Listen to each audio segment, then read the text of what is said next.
Start చేయండి sir. Okay.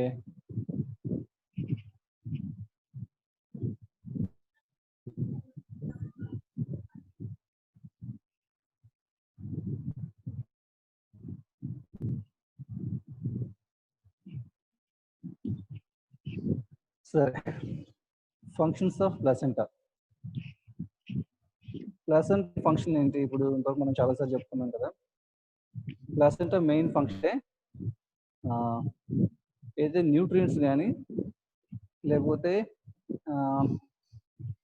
మెయిన్గా nutrients supply. మనకి బ్లాస్టోసిస్ట్ అనేది అదే ఫస్ట్ ఎంబ్రియో అనేది ఫెలోపియన్ ట్యూబ్లో ఉన్నప్పుడు న్యూట్రిషన్ సప్లై జరుగుతుంది. ఫెలోపియన్ ట్యూబ్స్ ఇస్తాయి. యూట్రైన్ క్యావిటీలో ఉన్నప్పుడు యూట్రైన్ మిల్క్ వస్తుంది. నెక్స్ట్ ఎప్పుడైతే ఇంప్లాంటేషన్ జరుగుతున్నప్పుడు మనకి ఏవైతే సెల్స్ ఉన్నాయో యూట్రైన్ సెల్స్,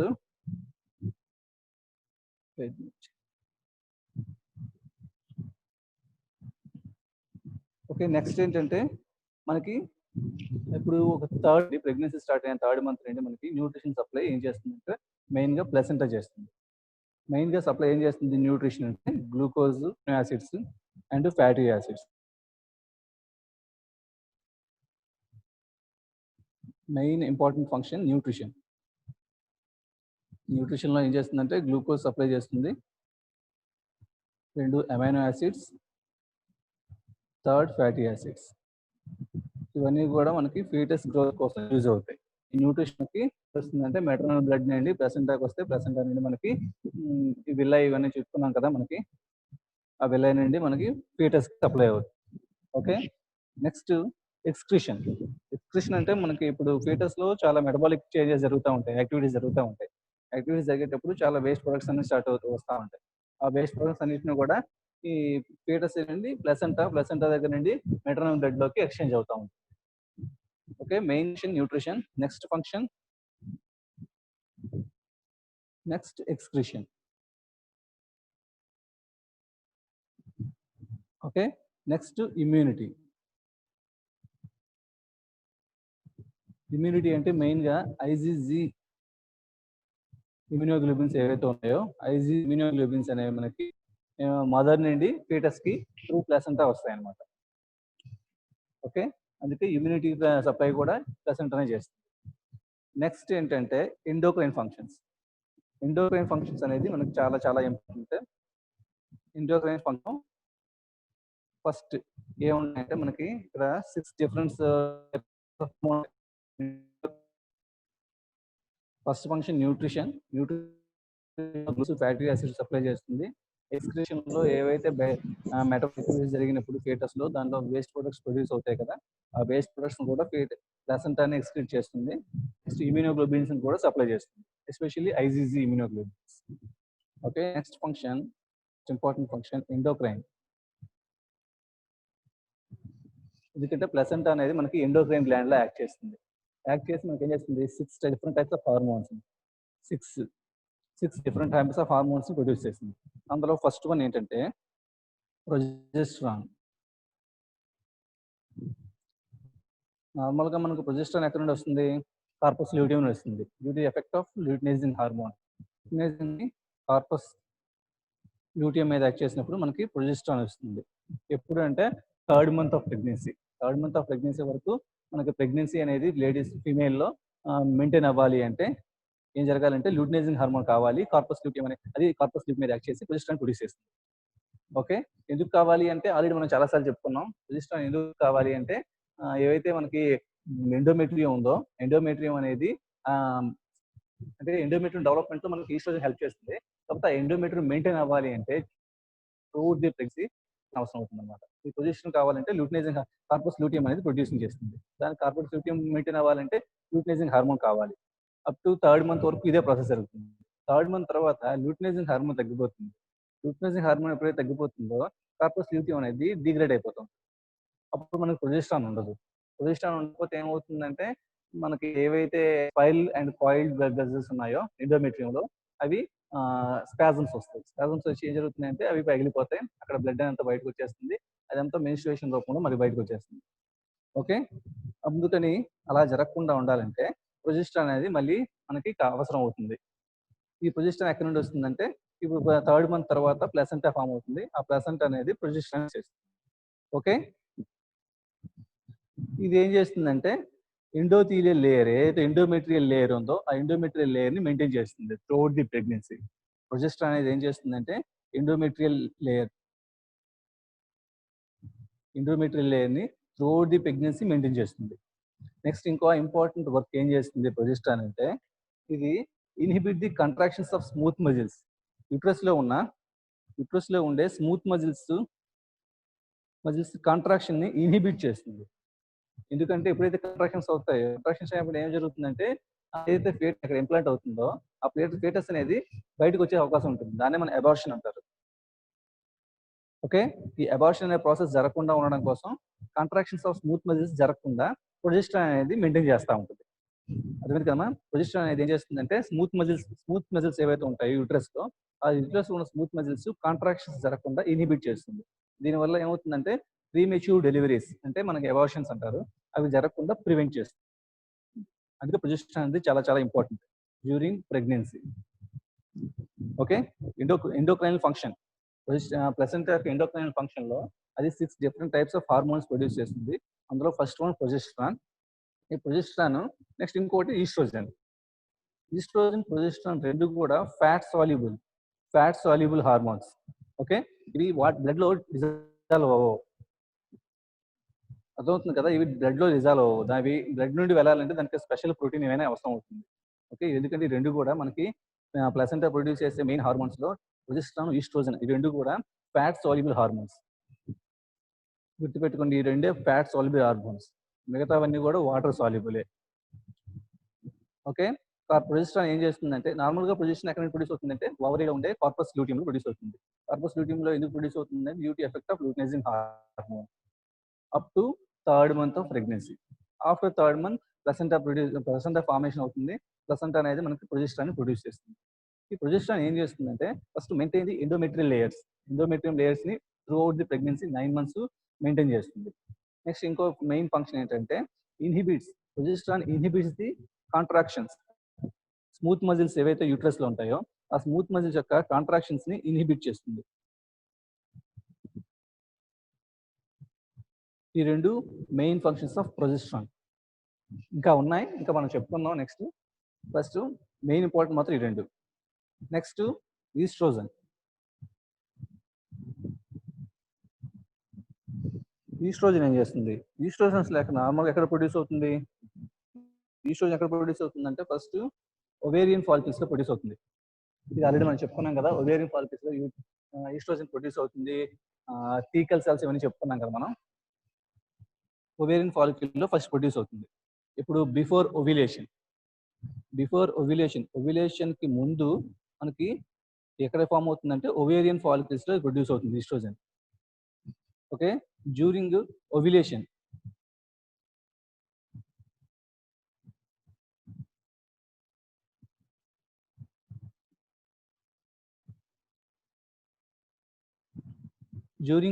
ఓవ్యులేషన్ అయిన తర్వాత ఎక్కడ ప్రొడ్యూస్ అవుతుంది అంటే ఈస్ట్రోజన్ అనేది ఎక్కడ ప్రొడ్యూస్ అవుతుంది అంటే బిఫోర్ ఓవ్యులేషన్ మనకి ఓవేరియన్ ఫాలికల్ లో ప్రొడ్యూస్ అవుతుంది. అదే ఆఫ్టర్ ఓవ్యులేషన్ ఎక్కడ దేనిని ఫామ్ అవుతుందంటే కార్పస్ లూటియం ప్రొడ్యూస్ చేస్తుంది. ఓకే, అర్థమవుతుందమ్మా? Ovarian follicles before ovulation produce చేస్తుంది ఈస్ట్రోజన్ ని. ఓకే, ఆఫ్టర్ ఓవ్యులేషన్ జరిగిన తర్వాత కార్పస్ లూటియం మనకి ఈస్ట్రోజన్ ప్రొడ్యూస్ చేస్తుంది. ఆ తర్వాత ఎప్పుడు జరుగుతుంది? ఫెర్టిలైజేషన్ జరిగిన తర్వాత ప్లాసెంటా అనేది ఈస్ట్రోజన్ ప్రొడ్యూస్ చేస్తుంది. ఇక్కడ మనకి యాక్చువల్గా ప్రొజెస్ట్రాన్ అయితే కార్పస్ లూటియం, ప్లాసెంటా అనేది ప్రొడ్యూస్ చేస్తాయి. ఈస్ట్రోజన్ ని ovarian follicles, corpus luteum and placenta produce చేస్తాయి. Before ovulation ovarian follicles, after ovulation corpus luteum, after fertilisation placenta. ఇది ఏం చేస్తుంది? ఈస్ట్రోజన్ అనేది ఏంటి మెయిన్ ఫంక్షన్ ఏంటంటే ఎండోమెట్రియం జనరేట్ చేస్తుంది. ఎండోమెట్రియం ని. ఇదే ఇలా జనరేట్ అయిన ఎండోమెట్రియం ని త్రూఅవుట్ ది ప్రెగ్నెన్సీ మెయింటైన్ చేసేది ప్రొజెస్ట్రాన్, జనరేట్ చేసేది థిక్నెస్ అది ఎండోమెట్రియం పెంచేది ఈస్ట్రోజన్. ఓకే, ఎండోమెట్రియం ని జనరేట్ చేస్తుంది. నెక్స్ట్ ఇంకా ఇంపార్టెంట్ ఫంక్షన్ ఏం చేస్తుందంటే ఎన్లార్జెస్ ది బ్రెస్ట్. బ్రెస్ట్ ఎన్లార్జ్మెంట్ చేస్తుంది. ప్రిపరేషన్ ఫర్ లాక్టేషన్ అన్నమాట. లాక్టేషన్ కోసం ప్రిపేర్ చేస్తుంది అంతే. మిల్క్ ప్రొడక్షన్‌లో ఈస్ట్రోజన్‌కి గాని, ప్రొజెస్టరాన్‌కి గాని ఎటువంటి సంబంధం ఉండదు.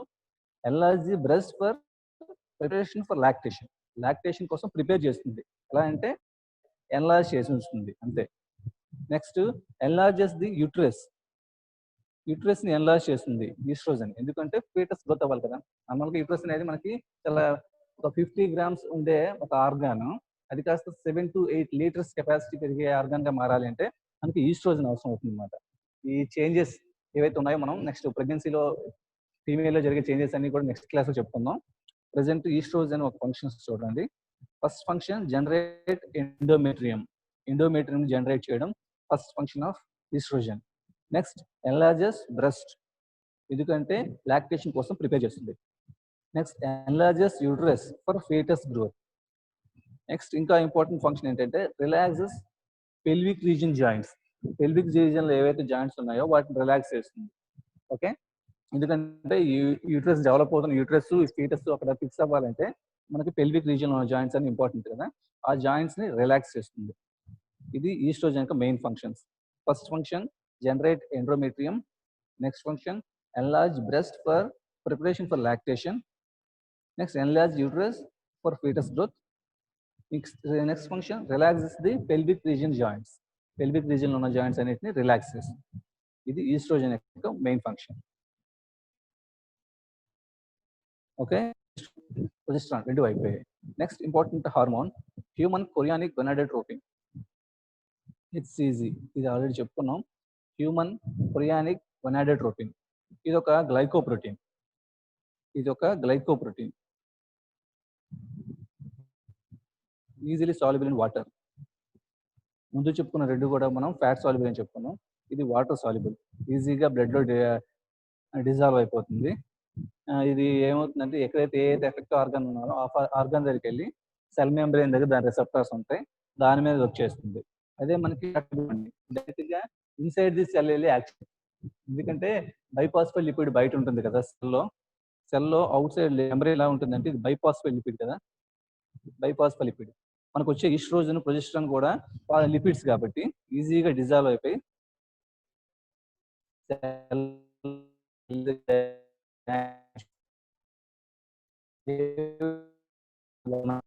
బైపాస్ లిపిడ్ దగ్గర డిజాల్వ్ అవ్వలేవు. అందుకని సెల్ లోపలికి ఎంటర్ అవ్వలేవు. అందుకని చెప్పి ఈ వాటర్ సాల్యుబుల్ హార్మోన్స్ ఏవైనా ఉన్నాయంటే అవి వాటికి సంబంధించిన రిసెప్టార్స్ సెల్ మెంబ్రేన్ మీద ఉంటాయి. ఓకే. ఆ సెల్ మెంబ్రేన్ మీద ఉన్న రిసెప్టార్స్‌తో ఇవి కనెక్ట్ అయిన తర్వాత చేంజెస్ అనేవి లోపల జరుగుతాయి. ఇది ఆల్రెడీ చెప్పుకున్నాం మనం. ఓకే. ప్రొజెస్టరాన్, ఈస్ట్రోజన్ అనేవి ఫ్యాట్ సాల్యుబుల్ కాబట్టి అవి సెల్ మెంబ్రేన్‌ని బ్రేక్ చేసుకుంటూ లోపలికి వెళ్లి లోపల యాక్ట్ చేస్తాయి. అదే మనకి వాటర్ సాల్యుబుల్ హార్మోన్స్ ఏవైనా ఉన్నాయంటే అవి సెల్ మెంబ్రేన్ బ్రేక్ చేయలేవు. ఎందుకంటే సెల్ మెంబ్రేన్ అనేది ఫాస్ఫోలిపిడ్ కాబట్టి అది బ్రేక్ చేయలేవు. దాని రిసెప్టార్స్ సెల్ మెంబ్రేన్ మీద ఉంటాయి. ఎప్పుడైతే సెల్ మెంబ్రేన్‌తో ఈ హార్మోన్స్ అటాచ్ అవుతాయో అప్పుడు రియాక్షన్స్ అనేవి ఆటోమేటిక్‌గా ఓకే. ఇది రెండిటి మధ్యలో మెయిన్ డిఫరెన్స్. ఇప్పుడు హ్యూమన్ కొరియానిక్ గొనాడోట్రోపిన్ అనేది ఒక గ్లైకోప్రోటీన్. అంటే ఇది water soluble, easily dissolved in blood. అదే వచ్చి సెల్ మెంబ్రేన్ ఏదైతే ఎఫెక్టివ్ ఆర్గాన్ ఉందో దాని దగ్గరికి వచ్చి సెల్ మెంబ్రేన్ అటాచ్ అవుతుంది. అక్కడ లోపల చేంజెస్ అనేవి జరుగుతాయి. ఓకే. నెక్స్ట్ ఏంటంటే హెచ్‌సిజి ఏం చేస్తుంది? ఎక్కడి నుండి వస్తుంది? హెచ్‌సిజి ఎక్కడి నుండి వస్తుందంటే ఆల్రెడీ చెప్పుకున్నాం మనం. ఎక్కడి నుండి వస్తుందంటే ఎప్పుడైతే బ్లాస్టోసిస్ట్ ఇంప్లాంట్ అవుతుందో సైటోట్రోఫోబ్లాస్ట్, సిన్సిషియల్ ట్రోఫోబ్లాస్ట్ స్టార్ట్ అవుతాయి కదా! అప్పుడు సిన్సిషియల్ ట్రోఫోబ్లాస్ట్ అనేది ఈ హెచ్‌సిజిని ప్రొడ్యూస్ చేస్తుంది. ఓకే. ఇదేం చేస్తుందంటే కార్పస్ ల్యూటియంని స్టిమ్యులేట్ చేస్తుంది. ఎందుకంటే అప్పటికే ల్యూటినైజింగ్ హార్మోన్ అనేది తగ్గిపోతా వస్తుంది.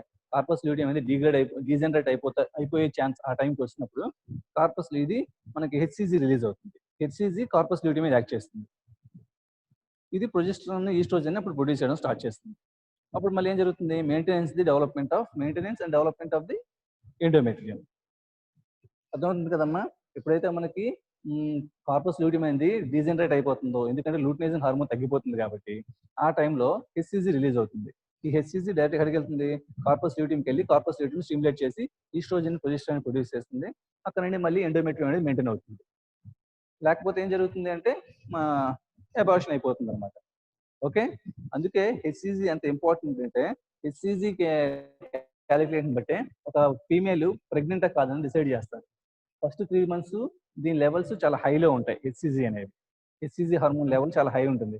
ఈ హెచ్సిజి హార్మోన్ క్యాలిక్యులేషన్ చేస్తే దాన్ని బట్టి ఆ ఫీమేల్ ప్రెగ్నెంటా కాదని డిసైడ్ చేస్తారు. అంత ఇంపార్టెంట్ హెచ్సిజి అనేది. ఓకే, నెక్స్ట్ హెచ్సిజి ఏం చేస్తుందంటే ఇమ్యూన్ సిస్టమ్ని కొంచెం సప్రెస్ చేస్తుంది మెటర్నల్ బాడీలో. ఎందుకు సప్రెస్ చేస్తుంది అంటే మనకి ఫీటస్ అనేది ఫీటస్ అండ్ ప్లసెంట్ అనేవి ఒక ఎక్స్టర్నల్ పార్ట్స్, అంటే దానికి ఫారిన్ ఆర్గాన్స్ కదా, ఫారిన్ పార్ట్స్, ఆ బాడీకి సంబంధించినవి కావు, బయట నుండి వచ్చినవి. కాబట్టి ఇప్పుడు ఏం చేస్తుందంటే ఈ ఇమ్యూన్ సిస్టమ్ ఏం చేస్తుంది, దానికి ఎగ్నెస్ట్ గా యాక్ట్ చేయడం స్టార్ట్ చేస్తుంది. ఏదైతే ఫీటస్ ప్లసెంటా ఉందో దానికి ఎగ్నెస్ట్ గా వేయడం స్టార్ట్ చేస్తుంది. అందుకని చెప్పి హెచ్సిజి ఏం చేస్తుందంటే ఆ ఇమ్యూన్ సిస్టాన్ని కొంచెం సప్రెస్ చేస్తుంది. దానివల్ల గ్రోత్ అనేది జరుగుతుంది. లేదు అంటే ఇప్పుడు మనకి ఫీటస్ అయినా సరే లేదా ప్లాసెంటా అయినా సరే ఫారిన్ పార్ట్స్, ఫీమేల్ బాడీకి సంబంధించిన పార్ట్స్ కాదు, కొత్తవి అక్కడ తయారవుతున్నాయి. దానికి ఏం చేస్తుంది ఇమ్యూన్ సిస్టమ్ అనేది దానికి సంబంధించిన యాంటీబాడీస్ ప్రొడ్యూస్ చేయడం స్టార్ట్ చేస్తుంది. అలా జరగకుండా ఉండాలంటే ఇమ్యూన్ సిస్టమ్ అనేది సప్రెస్ అవ్వాలి. ఈ సప్రెషన్ ఎక్కడ జరుగుతుందంటే ఈ హెచ్సిజి, హ్యూమన్ కొరియానిక్ గొనాడోట్రోపిన్ ఏదైతే ఉందో ఇది ఇమ్యూన్ సిస్టమ్ సప్రెస్ చేస్తుంది. అర్థమైంది కదా. ఫస్ట్ ఫంక్షన్ ఏం చేస్తుంది, కార్పస్ ల్యూటియం ని స్టిమ్యులేట్ చేస్తుంది. సెకండ్ ఫంక్షన్ ఏం చేస్తుందంటే ఇమ్యూన్ సిస్టమ్ ని సప్రెస్ చేస్తుంది. ఇది మెయిన్ గా మనకి హ్యూమన్ కొరియానిక్ గొనాడోట్రోపిన్ యొక్క ఫంక్షన్. ప్రొజెస్ట్రాన్, ఈస్ట్రోజన్ అయింది, హ్యూమన్ కొరియానిక్ గొనాడోట్రోపిన్ కూడా అయింది. Next hormone human placental Lactogen.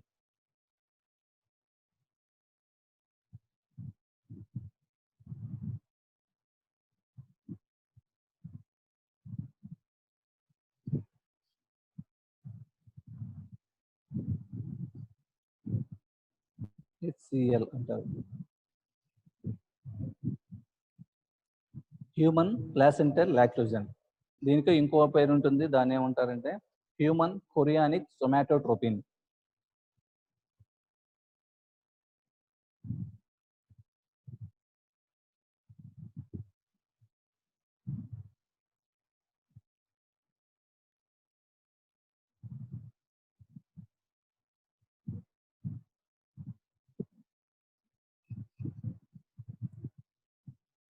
Okay, human placental lactogen or human chorionic somatotropin.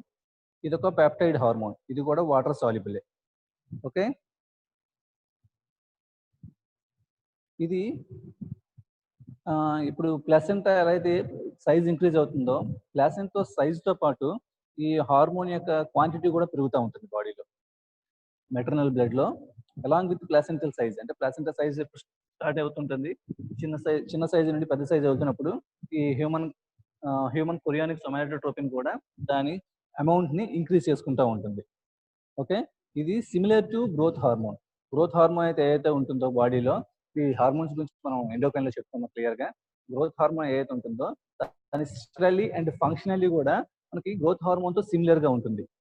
Human placental Lactogen అనేది సిమిలర్ టు గ్రోత్ హార్మోన్.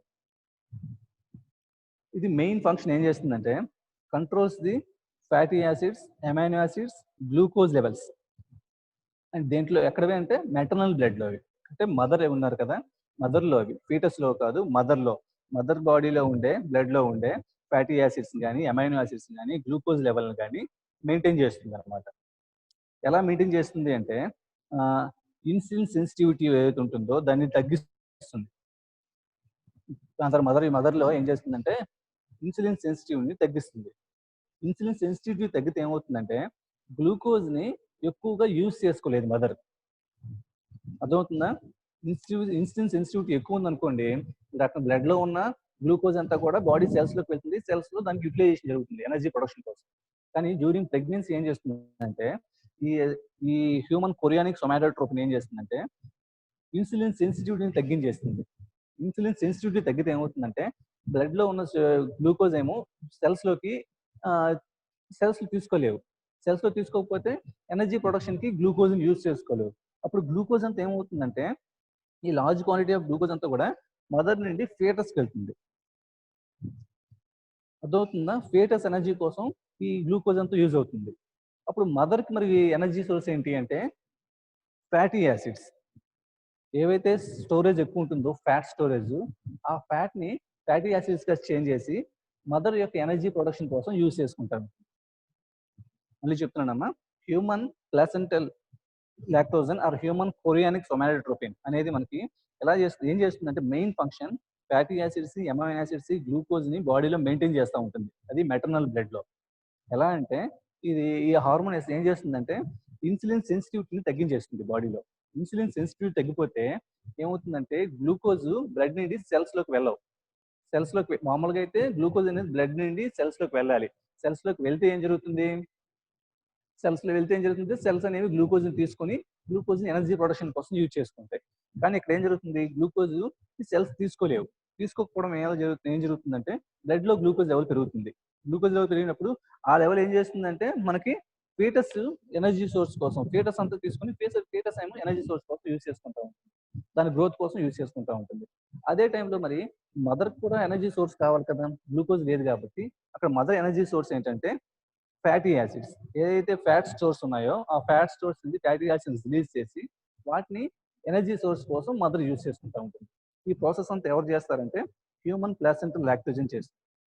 అందుకని ఈ టైంలోనే ఈ హార్మోన్ వల్ల ఏం జరుగుతుందంటే జెస్టేషనల్ డయాబెటీస్ వస్తుంది. ఎందుకంటే బ్లడ్ లో ఎక్కువ గ్లూకోజ్ లెవెల్ పెరిగిపోతూ ఉంటుంది. దానివల్ల మనం ఏమంటామంటే జెస్టేషనల్ డయాబెటీస్ అంటాం. జెస్టేషనల్ డయాబెటీస్ కి మదర్లో ఎక్కువగా ప్రెగ్నెంట్ లేడీస్ లో కాజ్ ఏంటంటే human placental lactogen or human chorionic somatotropin. అర్థమైందా? మళ్ళీ చెప్పనా? అర్థమైంది సార్. అర్థమైంది సార్. ఓకే సరే. నెక్స్ట్ హార్మోన్, ఇప్పుడు మనకు 4 హార్మోన్స్ అయిపోయాయి. Progesterone, oestrogen, human chorionic gonadotropin, human chorionic somatotropin కూడా అయిపోయింది. Next hormone relaxin.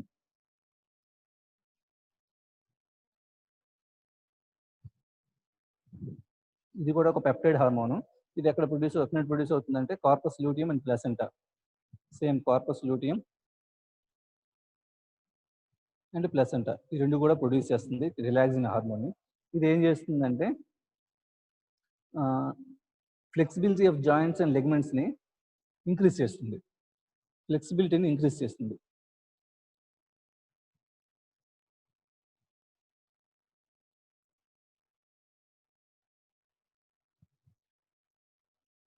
Next blood ఫ్లోని కూడా పెంచుతుంది. అంటే హార్ట్ రేట్ని పెంచుతుంది. నెక్స్ట్ బ్లడ్ ఫ్లోని పెంచుతుంది. ఎందుకు అంటే ఫీటస్కి ఇప్పుడు సప్లై అవసరం కదా, ఎక్స్ట్రా ఇప్పుడు ఫీటస్ వచ్చింది కాబట్టి ఆ ఫీటస్కి బ్లడ్ సప్లై పెరగాలి కాబట్టి హార్ట్ రేట్ని పెంచి బ్లడ్ ఫ్లోని కూడా పెంచుతుంది.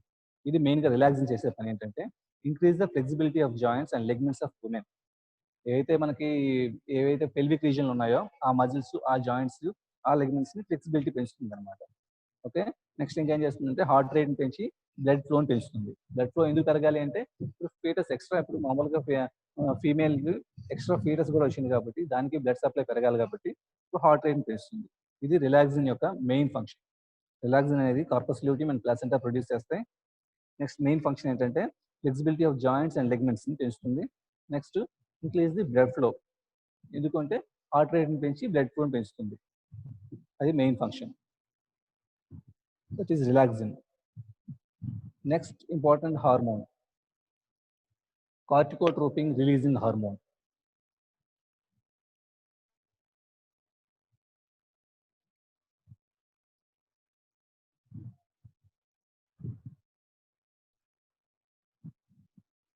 Corticotropic releasing hormone దీనే CRH అంటారు. Corticotropic releasing hormone, peptide hormone. ఇది ఎక్కడి నుండి ప్రొడ్యూస్ అవుతుందంటే మనకి ప్లసెంటా అండ్ హైపోథాలమస్. ఇది ఎప్పుడు ప్రొడ్యూస్ అవుతుందంటే ఎక్కువగా at the end of the pregnancy, అంటే చివరికి లాస్ట్ ట్రైమెస్టర్లో, లాస్ట్ స్టేజ్లో ఏవైతే ఉందో ఆ టైంలో మనకి ఈ ప్లసెంటాను అండ్ హైపోథాలమస్ అనేది ఈ cortico releasing tropic hormone produce చేస్తాయి.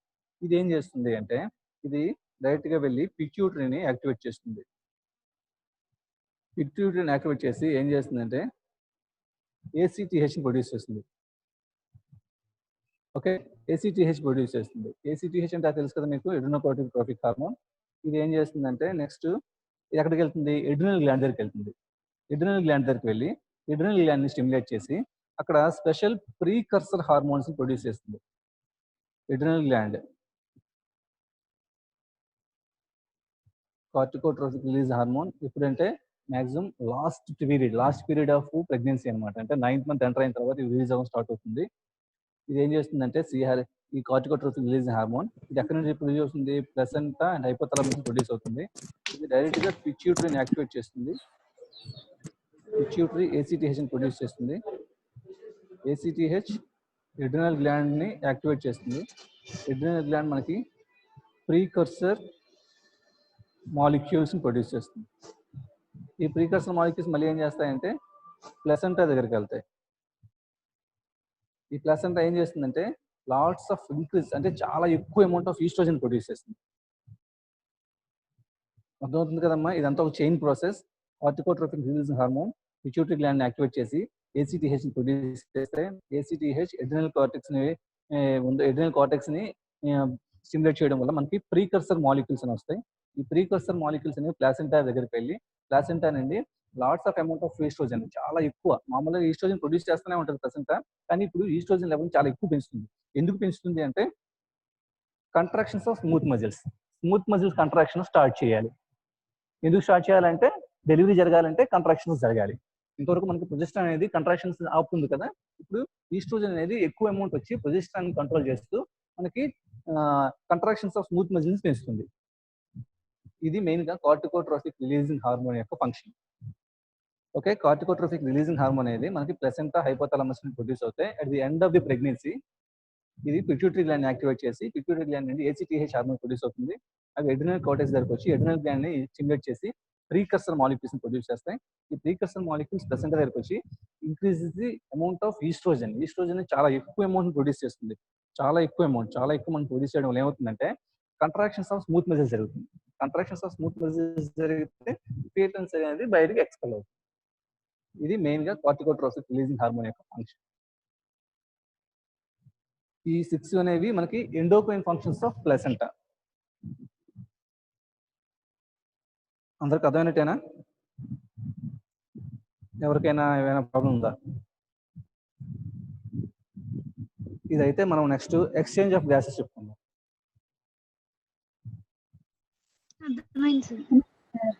అర్థమైంది sir. Okay okay okay okay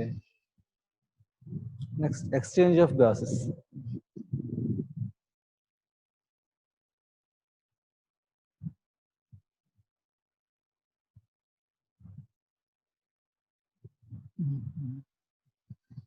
exchange of gases అనేది చాలా చాలా చాలా ఇంపార్టెంట్ ప్రాసెస్. ప్లసెంటాలో జరిగే ప్రాసెస్ లో చాలా ఇంపార్టెంట్ ప్రాసెస్. ఎలా జరుగుతుంది అంటే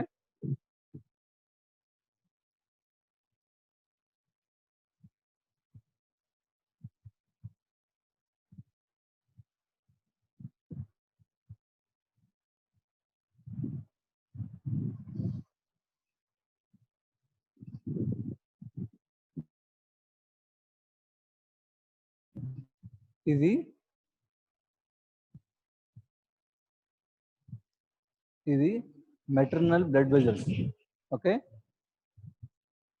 ఇవి మనకి ప్లసెంటాలో ఉండే మనకి టెర్షరీ విలై చూసాం కదా, టెర్షరీ విలై మనకి ఏం ఫామ్ అవుతాయి కదా బ్లడ్ వెజల్స్. ఆ బ్లడ్ వెజల్స్ మనం ఏం చెప్పుకున్నాం, 2 ఆర్టరీస్, అంబిలికల్ ఆర్టరీస్, ఒక అంబిలికల్ వెయిన్ స్టార్ట్ అవుతుందని ఫామ్ అవుతాయని చెప్పుకున్నాం కదా.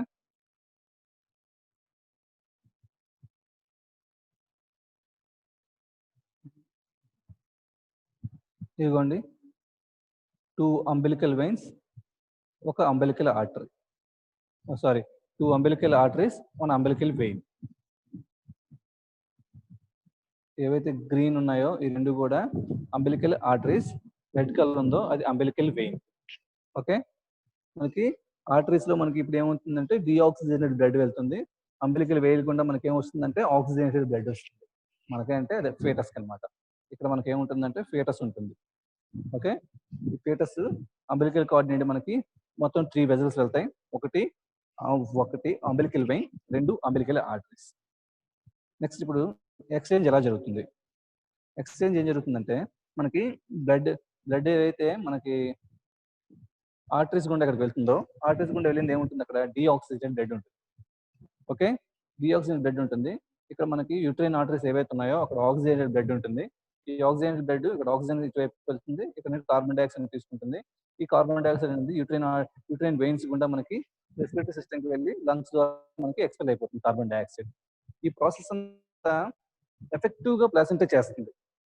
అంటే కార్బన్ డైఆక్సైడ్ రిలీజ్ చేయడం, ఆక్సిజన్ తీసుకోవడం ఇవంతా కూడా చాలా ఎఫెక్టివ్గా చేస్తుంది. ఇలా చేస్తుంది అంటే ఇక్కడ మనకి మెయిన్గా 3 ఫ్యాక్టర్స్ హెల్ప్ చేస్తాయి. అందులో ఫస్ట్ వన్ ఏంటంటే టైప్ ఆఫ్ హిమోగ్లోబిన్.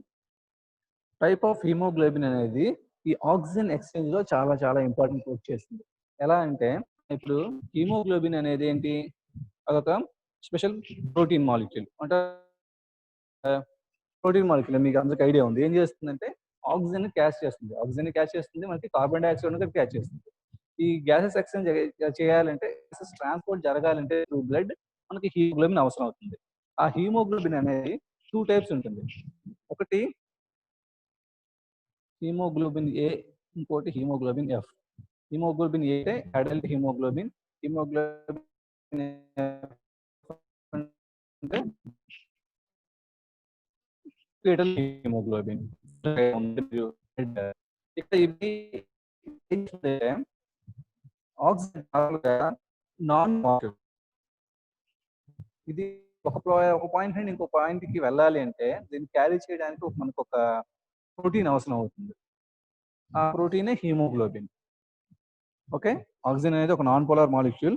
అది ఏం చేస్తుందంటే అంత ఈజీగా బ్లడ్ లో డిజాల్వ్ అవ్వదు కాబట్టి దాన్ని క్యారీ చేయాలంటే మనకు ఒక స్పెషల్ ప్రోటీన్ కావాలి. ఆ స్పెషల్ ప్రోటీన్ హీమోగ్లోబిన్. ఈ హీమోగ్లోబిన్ అనేది అడల్ట్ లో ఒకలా ఉంటుంది, మనకి ఫీటస్ లో ఒకలా ఉంటుంది. అడల్ట్ లో ఎలా ఉంటుంది, అడల్ట్ లో ఎలా ఉంటుందంటే ఇందులో 4 కాంపోనెంట్స్ ఉంటాయి, 4 సబ్ యూనిట్స్ ఉంటాయి. 2 ఆల్ఫా 1 ఆల్ఫా 2, ఇంకోటి బీటా 1 బీటా 2. ఇది మనం చెప్పుకుంటుంది హెచ్బిఏ, అడల్ట్ హీమోగ్లోబిన్ గురించి. ఓకే, అడల్ట్ హీమోగ్లోబిన్ లో మనకి 4 సబ్ యూనిట్స్ ఉంటాయి, ఆల్ఫా 1 ఆల్ఫా 2 బీటా 1 బీటా 2. ఇవి ఎలా అరేంజ్ అయ్యి ఉంటాయంటే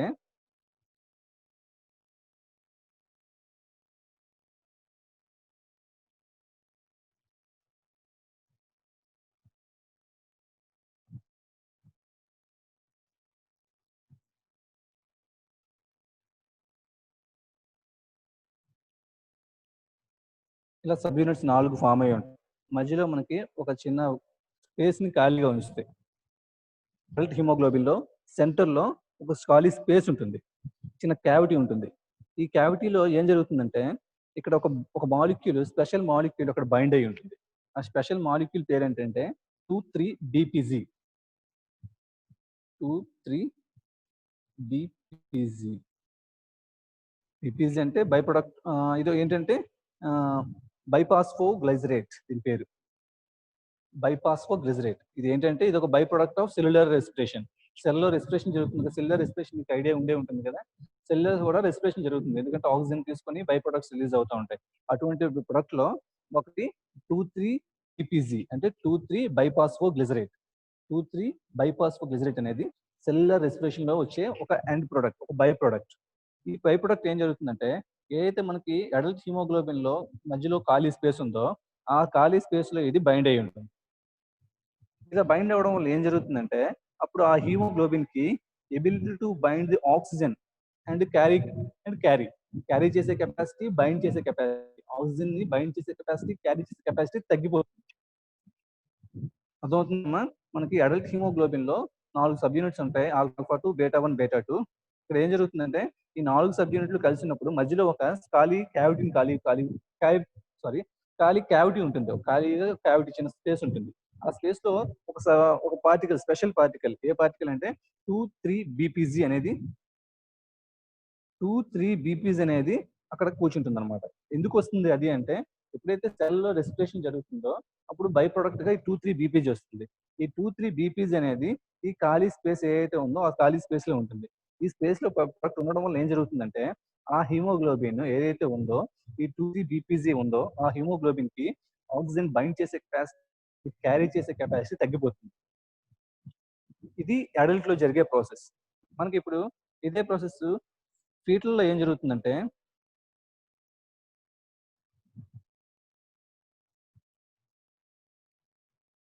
ఆల్ఫా 1 ఆల్ఫా 2 ఉంటాయి, బీటా 1 బీటా 2 ప్లేస్ లో గామా 1 గామా 2 ఉంటాయి. ఓకే, ఆల్ఫా 1 ఆల్ఫా 2 కామన్ గా ఉంటాయి. β1 β2 స్పేస్ లో γ1 γ2 ఉంటాయి. ఆ ఖాళీ స్పేస్ అయితే ఉందో ఆ స్పేస్ ని గామా అనేది ఫిల్ చేసేస్తుంది. గామా సబ్ యూనిట్ ఆ ఖాళీ ఫిల్ చేస్తుంది. అంటే ఇప్పుడు మనకి ఫేటల్ హిమోగ్లోబిన్ లో ఖాళీ స్పేస్ అనేది ఉండదు. ఈ స్పేస్ లేకపోతే ఏం జరుగుతుంది? ఈ 2-3 బీపీజీ అనేది ఈ స్పేస్ లో మనకి ఉండే అవకాశం ఉండదు. అది బయటకు వచ్చేస్తుంది. ఎప్పుడైతే 2-3 బీపీజీ ఇక్కడ లేదో అప్పుడు ఏం జరుగుతుందంటే ఆ ఫేటల్ హిమోగ్లోబిన్ కి attracts more molecules of oxygen. More molecules of oxygen attract చేసి అది ఈజీగా క్యారీ చేసుకుని తీసుకెళ్ళిపోగలరు. అందుకనే మనకి ఏం జరుగుతుందంటే ఎప్పుడైతే మనకి ఎక్స్చేంజ్ అనేది ఇక్కడ జరుగుని ట్రై చేస్తుందో ఇక్కడ మనకి హీమోగ్లోబిన్ ఏ ఉంటుంది, ఇక్కడ హీమోగ్లోబిన్ ఎఫ్ ఉంటుంది. అందుకనే హీమోగ్లోబిన్ ఎఫ్ అనేది ఎక్కువ ఆక్సిజన్ ని అట్రాక్ట్ చేసి ఈజీగా క్యారీ చేసుకుంటా ఉంటుంది. అందుకనే మనకి ఎక్స్చేంజ్ అనేది ఆక్సిజన్ ను మెటర్నల్ బ్లడ్ నుండి ఫేటల్ బ్లడ్ కి ఈజీగా జరుగుతుంది. ఇది one of the factor for efficiency of the placenta okay to catch oxygen. Oxygen ని ఎందుకు క్యాచ్ చేసి తీసుకెళ్ళగలదు అంటే ఈ ఫేటల్ హీమోగ్లోబిన్ అనేది more capacity to catch oxygen.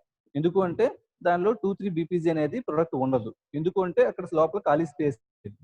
అదే మేల్ హిమోగ్లోబిన్ లో మనకి 4 సబ్ యూనిట్లు కలిసినప్పుడు మధ్యలో ఒక క్యావిటీ ఉంటుంది. దాంట్లో 2-3 బీపీజీ అనేది ఫిల్ అయి ఉంటుంది.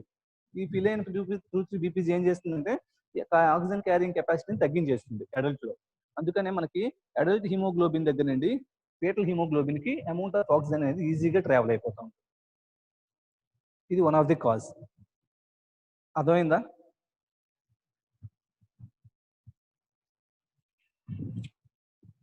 Yes, sir. Yes, sir.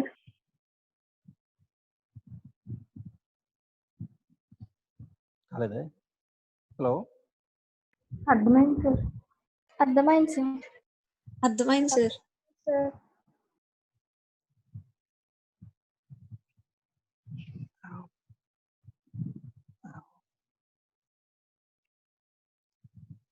Hello, hello, sir yes sir అర్థమైంది సార్. హలో, అర్థమైంది సార్. Yes sir. సరే.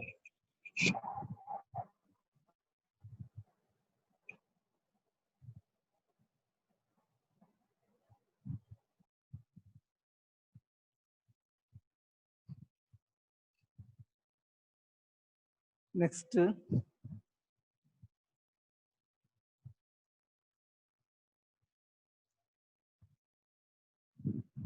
దీన్ని మనకి ఒక చిన్న గ్రాఫ్ లో చూపిస్తారు. ఈ గ్రాఫ్ అంటే ఎలా ఉంటుందంటే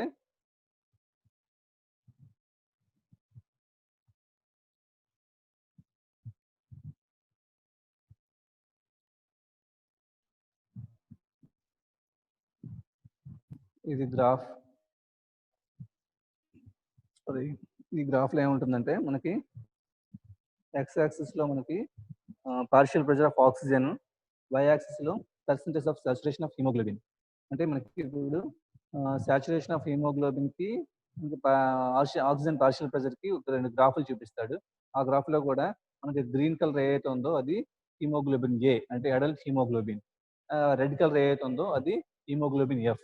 ఇక్కడ ఏంటంటే ఒక 60 degrees 60 mm of HG 60 mm of HG pressure దగ్గర, పార్షియల్ ప్రెషర్ ఆఫ్ ఆక్సిజన్ దగ్గర హిమోగ్లోబిన్ యొక్క సాచురేషన్ అనేది అడల్ట్ హిమోగ్లోబిన్ లో 60 ఉంటే అదే ఫేటల్ హిమోగ్లోబిన్ లో 100 ఉంటుంది అనమాట. అంత డిఫరెన్స్ ఉంటుంది. Okay, okay partial pressure of oxygen దగ్గర మనకి ఆక్సిజన్ క్యారీ చేసే కెపాసిటీ ఆఫ్ హిమోగ్లోబిన్ అడల్ట్ లో 60 ఉంటే అదే మనకి ఫేటల్ లో 100 ఉంటుంది. ఈ గ్రాఫ్ ఓకే అర్థమైంది కదా? మనకి oxygen carrying capacity haemoglobin of foetus కి హిమోగ్లోబిన్ ఆఫ్ అడల్ట్ కి తేడా ఏంటంటే ఈ డయాగ్రామ్ లో క్లియర్ గా చూపిస్తాడు. ఒకే పార్షియల్ ప్రెషర్ అంటే 60 mm ఆఫ్ హెచ్జి అనే పార్షియల్ ప్రెషర్ ఆఫ్ ఆక్సిజన్ కి ఉన్నప్పుడు అడల్ట్ హిమోగ్లోబిన్ లో సాచురేషన్ ఆఫ్ హిమోగ్లోబిన్ అనేది 60% ఉంటుంది. అదే 60 mm of HG of partial pressure of oxygen ఉన్నప్పుడు అదే హిమోగ్లోబిన్ లో సాచురేషన్ అనేది 100% ఉంటుంది. అర్థమైంది కదమ్మా? అంటే ఆక్సిజన్ కంటెంట్ ఒకటే కానీ సాచురేషన్ అనేది అడల్ట్ హిమోగ్లోబిన్ లో తక్కువ అవుతుంది, ఫేటల్ హిమోగ్లోబిన్ లో చాలా ఎక్కువ ఉంటుంది. ఎందుకు అంటే మెయిన్ కాజ్ ఆల్రెడీ మనం చెప్పుకున్నాక అది. నెక్స్ట్ సెకండ్ ఫ్యాక్టర్ మనం చెప్పుకుంది ఫస్ట్ ఫ్యాక్టర్. 3 ఫ్యాక్టర్స్ ఉంటాయి ఏదైతే ఎక్స్చేంజ్ ఈజీగా ప్లసెంటా అనేది అంత పర్ఫెక్ట్ గా ఎఫిషియెంట్ గా ఎక్స్చేంజ్ ఎలా చేస్తుందంటే 3 ఫ్యాక్టర్స్ ఉంటాయి.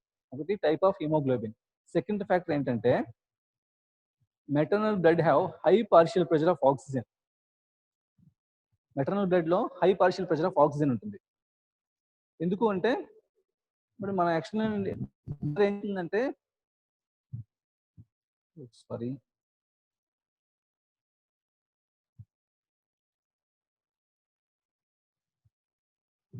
ఓకే, మదర్ ఏం చేస్తుందంటే మనకి ఎక్స్టర్నల్ అట్మాస్ఫియర్ నుండి ఆక్సిజన్ తీసుకుంటుంది. ఆక్సిజన్ తీసుకొని ఎక్స్చేంజ్ అనేది మనకి ఎక్కడ జరుగుతుంది? లంగ్స్ లో జరుగుతుంది. లంగ్స్ లో జరిగిన ఎక్స్చేంజ్ అనేది త్రూ హార్ట్ ఇప్పుడు ఫీటస్ దగ్గరికి బ్లడ్ వస్తుంది. అప్పుడు ఆ బ్లడ్ లో ఏముంటుందంటే ఎక్కువ అమౌంట్ ఆఫ్ ఆక్సిజన్ ఉంటుంది. అప్పుడు పార్షియల్ ప్రెషర్ ఆఫ్ ఆక్సిజన్ ఎక్కువ ఉంటుంది compare to fatal capillaries. Fatal capillaries ఎందుకంటే డైరెక్ట్ ఇన్స్పిరేషన్ తీసుకోలేవు, చేయలేవు కదా, అందుకని ఫీటల్ బ్లడ్ లో మనకి ఆక్సిజన్ తక్కువ ఉంటుంది.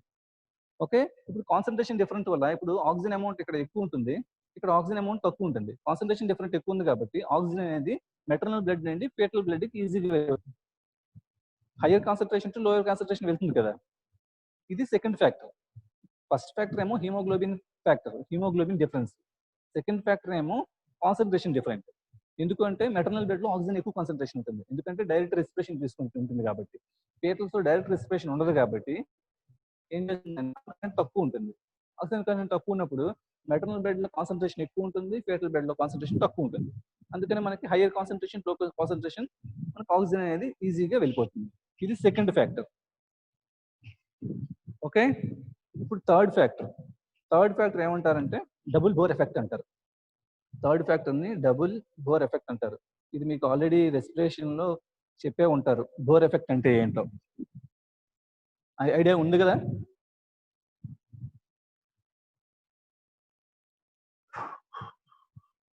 బోర్ ఎఫెక్ట్ అందరికి ఐడియా ఉంది కదమ్మా?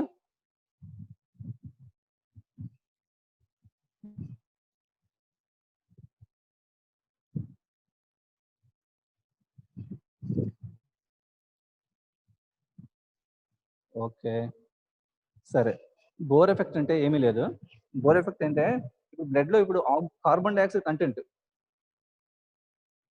బ్లడ్ లో కార్బన్ డైఆక్సైడ్ కంటెంట్ ఎక్కువ ఉందనుకోండి, అప్పుడు హీమోగ్లోబిన్ అనేది more like to take carbon dioxide. ఎప్పుడైతే కార్బన్ డైఆక్సైడ్ ఎక్కువ ఉంటే హీమోగ్లోబిన్ అనేది కార్బన్ డైఆక్సైడ్ ఎక్కువ తీసుకుంటుంది, ఆక్సిజన్ ని తక్కువ తీసుకుంటుంది, తీసుకోవడానికి ఎక్కువ ఇష్టపడదు అనమాట. ఎప్పుడైతే బాడీలో కార్బన్ డైఆక్సైడ్ కంటెంట్ ఎక్కువ ఉందో బ్లడ్ లో, హిమోగ్లోబిన్ అనేది కార్బన్ డైఆక్సైడ్ తీసుకోవడానికి ఇష్టపడుతుంది. అలాగే ఎప్పుడైతే CO2 లెవెల్స్ చాలా తక్కువ ఉంటే హిమోగ్లోబిన్ అనేది more like to take oxygen. Okay, carbon dioxide content ఎక్కువ ఉంటే కార్బన్ డైఆక్సైడ్ తీసుకుంటుంది, కార్బన్ డైఆక్సైడ్ ఎక్కువ చాలా తక్కువ ఉంటే ఆక్సిజన్ తీసుకుంటుంది. దీన్నే మనం బోర్ ఎఫెక్ట్ అంటాం. అర్థమైందా? బోర్ ఎఫెక్ట్ అంటే ఏం లేదు, బ్లడ్ లో మనకి CO2 కంటెంట్ ఎక్కువ ఉంటే haemoglobin more like to take, ఎక్కువగా ఇష్టంగా ఏం తీసుకుంటుంది అంటే ఎక్కువ ఏది ఉందో దాన్ని తీసుకుంటుంది. ఎప్పుడైతే కార్బన్ డైఆక్సైడ్ చాలా తక్కువ ఉంటే అప్పుడు ఆక్సిజన్ ఎక్కువ ఉంటుంది ఆటోమేటిక్ గా, అప్పుడు ఆక్సిజన్ ఎక్కువ తీసుకుంటుంది, కార్బన్ డైఆక్సైడ్ తీసుకోవడానికి ఇష్టపడదు. దీన్నే బోర్ ఎఫెక్ట్ అంటారు. ఈ బోర్ ఎఫెక్టే ఇక్కడ థర్డ్ ఫ్యాక్టర్ గా యూజ్ అవుతుంది. ఎలా అంటే ఇప్పుడు ఇది ప్లాసెంటల్ సర్ఫేస్, ఇటువైపు ప్లాసెంటల్ బ్లడ్ వెజల్స్ ఉన్నాయి, ఇటువైపు మెటర్నల్ బ్లడ్ వెజల్స్ ఉన్నాయి. ఇక్కడ మనకి ఏముంటుందంటే ఇదంతా కూడా పూల్ ఆఫ్ బ్లడ్, ఇదంతా కూడా ఏముంటుంది? Blood pool, maternal blood pool ఉంటుంది. ఎందుకంటే చిన్న చిన్న బ్లడ్ వెజల్స్ అన్ని కూడా బ్రేక్ అయిపోతాయి డ్యూ టు హైడ్రోలైటిక్ ఎఫెక్ట్ చెప్పుకున్నాం కదా. ఇదంతా కూడా బ్లడ్ పూల్ ఉంటుంది. ఓకే, ఇక్కడ మనకి ఏముంటుంది? ఇది సైటోట్రోఫోబ్లాస్ట్ కానీ, లేకపోతే సైటోట్రోఫిక్ లేయర్ కానీ, లేకపోతే సిన్సిషియల్ ట్రోఫోబ్లాస్ట్ లేయర్ కానీ ఉంటుంది. దాన్నే మనం విల్లస్ లేయర్ అంటాం, కొరియానిక్ విల్లై లేయర్ అంటాం.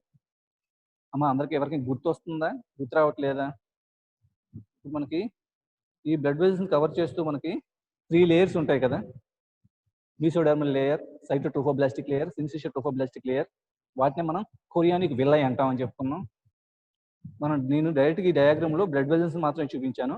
ఇప్పుడు గీసిన ఎల్లో కలర్ ఏంటంటే దాని యొక్క లేయర్స్. ఇది ఒక సెమీ పెర్మియబుల్ మెంబర్ గా పనిచేస్తుంది. అదవుతుంది కదా, ఇందులో కన్ఫ్యూజన్ ఏం లేదు కదా. ఇది ఒక సెమీ పెర్మియబుల్ మెంబర్ గా పనిచేస్తుంది. ఏంటంటే ఇక్కడ నుండి ఆక్సిజన్, కార్బన్ డైఆక్సైడ్ పంపించడం, ఇక్కడ నుండి ఆక్సిజన్ తీసుకోవడం, ఈ లేయర్ యొక్క ఫంక్షన్. ఓకే, ఇదే ప్లాసెంటా, అందరికీ తెలిసిన విషయమే. ఇప్పుడు ఏం జరుగుతుంది అంటే ఇక్కడ లేయర్ ఉంది, అది ప్లాసెంటల్ లేయర్. ఇక్కడ మనకి ఎక్కువ అమౌంట్ ఆఫ్ CO2 ఉంటుంది, ఎందుకంటే ఫీటస్ లో జరిగే మెటబాలిక్ యాక్టివిటీస్ అనేటివి కూడా CO2 ప్రొడ్యూస్ అవుతుంది. ఓకే, CO2 అనేది ఏం చేస్తుంది, హై కాన్సన్ట్రేషన్, చాలా ఎక్కువ కాన్సన్ట్రేషన్ ఉంటుంది. ఇక్కడ CO2 కాన్సన్ట్రేషన్ తక్కువ ఉంటుంది. అప్పుడు ఏం జరుగుతుంది, హై కాన్సన్ట్రేషన్ టు లో కాన్సన్ట్రేషన్ CO2 అనేది ఇటువైపు వచ్చేస్తుంది. అప్పుడు ఇక్కడ కంటెంట్ ఏమవుతుంది, CO2 కంటెంట్ చాలా ఎక్కువ అయిపోతుంది. ఇటువైపు మెటర్నల్ వైపు CO2 కంటెంట్ ఎక్కువ అయిపోతుంది. బోర్ ఎఫెక్ట్ ప్రకారం ఏం జరగాలి, ఎక్కువ కార్బన్ డైఆక్సైడ్ ఉంటే బ్లడ్ ఏం చేస్తుంది, హిమోగ్లోబిన్ ఏం చేస్తుంది, కార్బన్ డైఆక్సైడ్ తీసుకుంటుంది. కార్బన్ డైఆక్సైడ్ తీసుకోవాలంటే ఏం జరుగుతుంది, ఆక్సిజన్ రిలీజ్ చేసేస్తుంది. ఇంతవరకు మనకి హిమోగ్లోబిన్ విత్ ఆక్సిజన్ ఇక్కడ ఉంటుంది. కానీ ఎప్పుడైతే ఇక్కడికి high amount of carbon dioxide వచ్చిందో, హిమోగ్లోబిన్ కార్బన్ డైఆక్సైడ్ తీసుకొని ఆక్సిజన్ పంపించేస్తుంది. ఆక్సిజన్ కంటెంట్ తక్కువ ఉంటుంది ఇటువైపు ఫీటల్ వైపు, ఎందుకంటే ఇక్కడ డైరెక్ట్ సప్లై ఆఫ్ ఆక్సిజన్ లేదు కాబట్టి. ఇప్పుడు ఆక్సిజన్ కాన్సన్ట్రేషన్ ఇటువైపు నుండి ఇటువైపు వెళ్తుంది. ఆల్రెడీ మనం చెప్పుకున్నాం కాన్సన్ట్రేషన్ గ్రేడియంట్ అని. ఓకే, ఇప్పుడు ఇక్కడ ఆక్సిజన్ కంటెంట్ బాగా పెరిగిపోతుంది. ఆక్సిజన్ కంటెంట్ పెరిగితే ఏమవుతుంది, బోర్ ఎఫెక్ట్ ప్రకారం ఆక్సిజన్ తీసుకొని కార్బన్ డైఆక్సైడ్ రిలీజ్ చేసేస్తుంది హిమోగ్లోబిన్. ఇలా రిలీజ్ అయిన కార్బన్ డైఆక్సైడ్ ఇటువైపు వెళ్తుంది. ఇది ఒక సైకిల్, దీన్నే డబుల్ బోర్ ఎఫెక్ట్ అంటాం. అర్థమైందమ్మా, మళ్ళీ చెప్పనా? మళ్ళీ చెప్పండి సార్.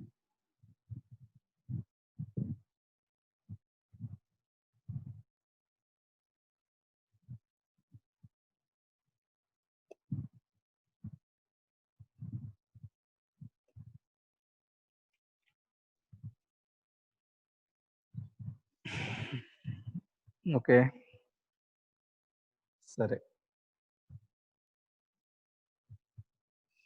నార్మల్గా మనకి ఎక్స్ట్రా ఎంబ్రియానిక్ మీసోడర్మ్ ఉంది కదా, అది అక్కడ ఎక్కడైతే ఎక్స్ట్రా ఎంబ్రియానిక్ మీసోడర్మ్ ఉందో అప్పుడు బ్లడ్ వెజల్స్ ఫామ్ అవుతాయని చెప్పుకున్నాం. అలా ఫామ్ అయిన బ్లడ్ వెజల్స్ ఇవి.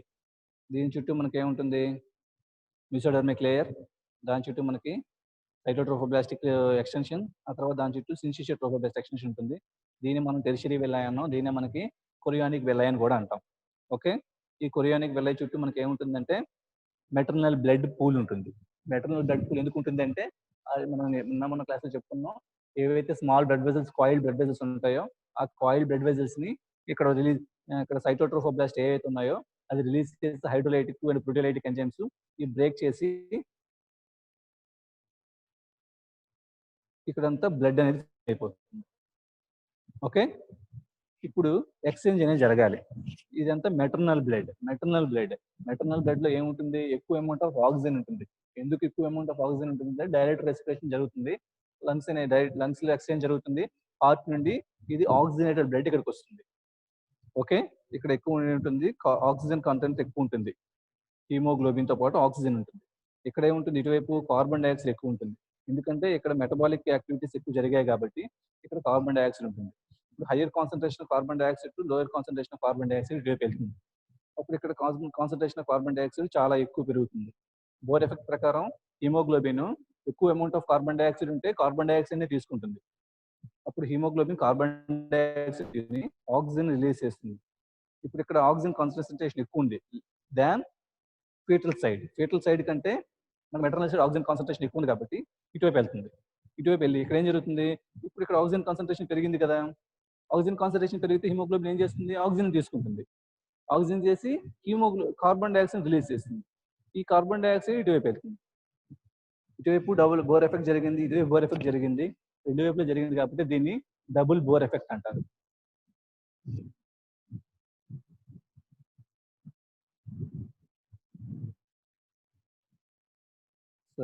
సార్ చెప్పండి. ఓకే, మళ్ళీ చెప్పండి. ఇప్పుడు అర్థమైందా, మళ్ళీ చెప్పనా? మళ్ళీ చెప్పండి, చెప్తాను, నో ప్రాబ్లం. అర్థమైంది సార్.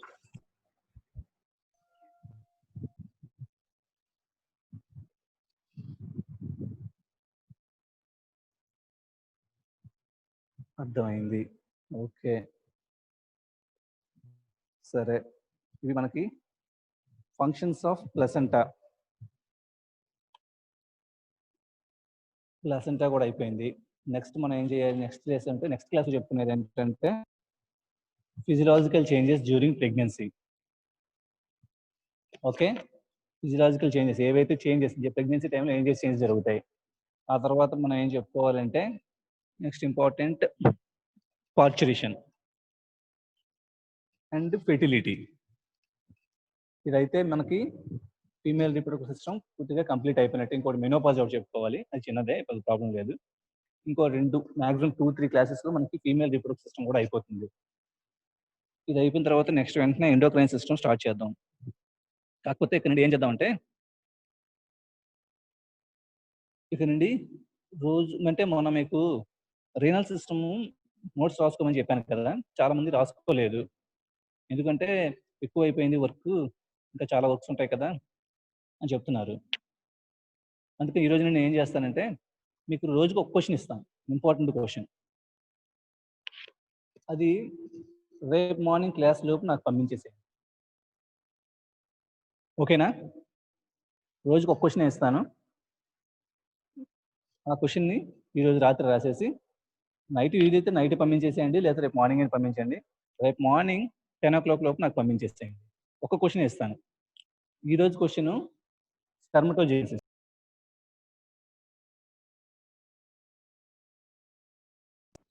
Okay sir. ఈరోజు క్వశ్చన్ స్పెర్మటోజెనిసిస్. ఈ స్పెర్మటోజెనిసిస్ క్వశ్చన్ అందరూ రాయాలి, అందరూ నాకు సెండ్ చేయాలి. పంపించాలని తెలియదు సార్ అనుకోకండి, పంపించమని చెప్తున్నాను. అందరూ రాసేసి రేపు మార్నింగ్ 10 o'clock లోపు నాకు పంపించాలి. ఓకే? దీంట్లో ఎవరికైనా ప్రాబ్లం ఉందా? ఎన్ని మార్క్స్ క్వశ్చన్ సార్ అది?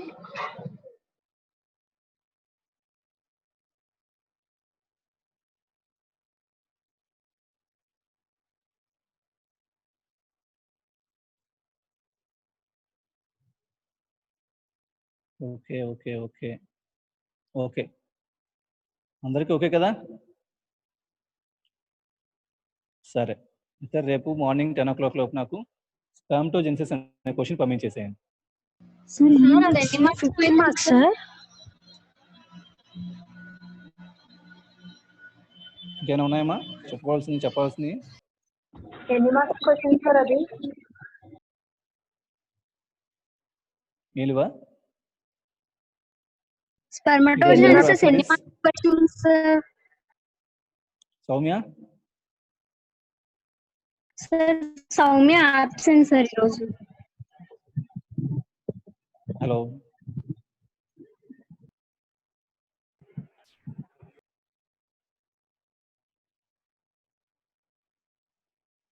స్పెర్మటోజెనిసిస్ మ్యాక్సిమం 5 మార్క్స్,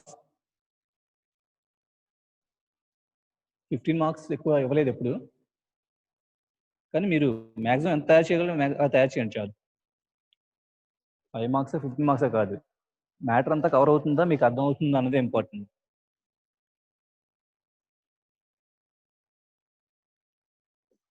స్లోగా లేట్గా రీచ్ అవుతుందా ఏమో, ఇంతవరకు రీచ్ అవ్వలేదు. ఎవరైనా చెప్పారు ఏదన్నమాట? గంట తర్వాత వస్తుందంటావా?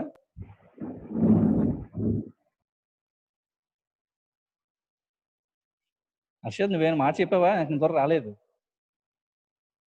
సార్ అవును సార్, అందరూ మాట్లాడుతున్నాం సార్.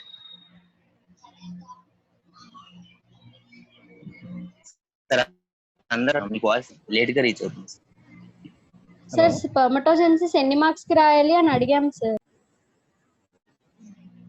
ఎన్ని మార్క్స్?